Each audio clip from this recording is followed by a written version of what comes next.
The psalmist cries out to God on behalf of Israel, God's chosen people, and says, "O God, do not keep silent. Be not quiet, O God. Be not still. See how your enemies are astir, how your foes rear their heads.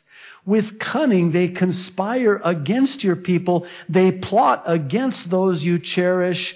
Come, they say," watch this, "let us destroy them as a nation. Let us erase them," according to Ahmadinejad, "as a nation, that the name of Israel be remembered no more." Do you realize that this prophecy is time sensitive? Prior to 1948, this prophecy was not fulfillable, if I can say it that way, because Israel had not returned to the land yet, which fulfilled a host of prophecies. I believe that the clock started ticking in 1948. I believe that the timeline, the clock began to sort of go faster in 1967. And we're seeing even now as it just escalates. And here we are in 2008. And we have the likes of an Iranian president, an Islamic country, who is saying what the psalmist cried out and said they would say prophetically, "Let us wipe Israel off the map." Well, on Thursday, the Japan Times had this article about Ahmadinejad and how he rejected the call to give up his nuclear program. This was actually in Rome that this took place. Iranian President Mahmoud Ahmadinejad rejected Prime Minister Yasuo Fukuda's request Tuesday that his country respond to international calls to halt its uranium enrichment activities. Fukuda met the Iranian leader in Rome on the sidelines of a UN meeting on food security. Fukuda expressed hope that Japan and Iran would be able to build a closer relationship, but added that Tehran's nuclear activities stand in the way, according to a foreign ministry official. "I have one request, which is to ask for the courageous decision to stop uranium enrichment," Fukuda was quoted by the official as saying to Ahmadinejad. But the Iranian president flatly spurned the request. Why? Because Iran's goal is to fulfill the Muslim eschatological program, which sees a world without Israel and without the United States.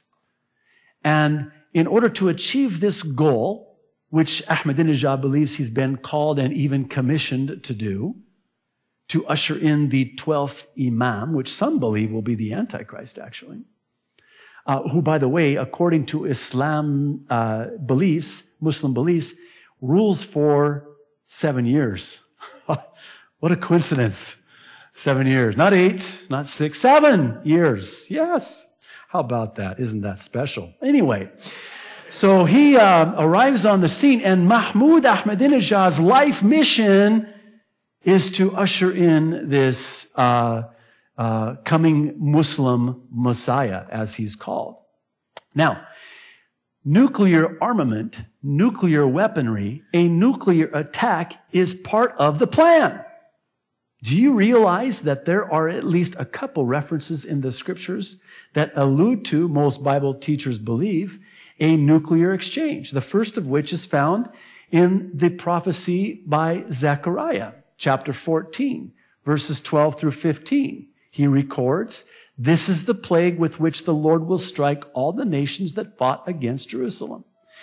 Now watch this. "Their flesh will rot while they are still standing on their feet. Their eyes will rot in their sockets, and their tongues will rot in their mouths."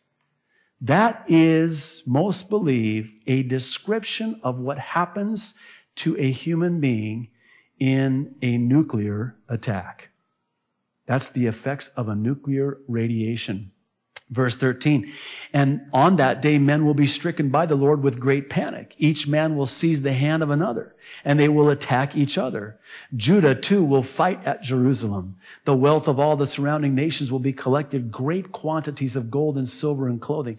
A similar plague will strike the horses and mules, the camels and donkeys, and all the animals in those camps. In other words, the nuclear effects of a nuclear attack will have this effect not just on the human beings, but on the horses, on all the animals as well. So many believe this prophecy in Zechariah is describing a nuclear attack on Israel, specifically as it relates to Jerusalem. There's another reference, most believe, to a nuclear attack, and it's found in, of all places, Ezekiel's prophecy, which I'm sure most of you are very familiar with. It's chapter 39, verses 7 through 10. The prophet Ezekiel records, God speaks, I will make known my holy name among my people Israel. I love this next one. I will no longer let my holy name be profaned. Listen, church, stop right there. Give me your attention. There is coming a day where God will say, that's it. I will not sit quietly by and allow my name to be profaned. And it's at that time that the other shoe will drop, so to speak, and the wrath of God will be poured out on this world, hell-bent, quite literally, against God and her people Israel. He goes on to say, it is coming, and it will surely take place, declares the sovereign Lord. This is the day I have spoken of. Then those who live in the towns of Israel will go out and use the weapons for fuel. Really? Weapons can be used for fuel? Nuclear weapons can be used for fuel. Make no mistake about it. Nuclear capabilities are a great source of fuel, and even now with the rising price of gas, they are revisiting a nuclear source for fuel. So watch this. They will use the weapons for fuel and burn them up, the small and large shields, the bows and arrows, the war clubs and spears, for 7 years. Oh, really? Not 8, not 6, 7. This is why most believe that this will be during the 7-year tribulation, because there's an established timeline here. I had the privilege once while on the mainland pastoring of having Dave Hunt come and speak. And, he doesn't believe that the battle of Gog and Magog will take place at the beginning of the 7-year tribulation.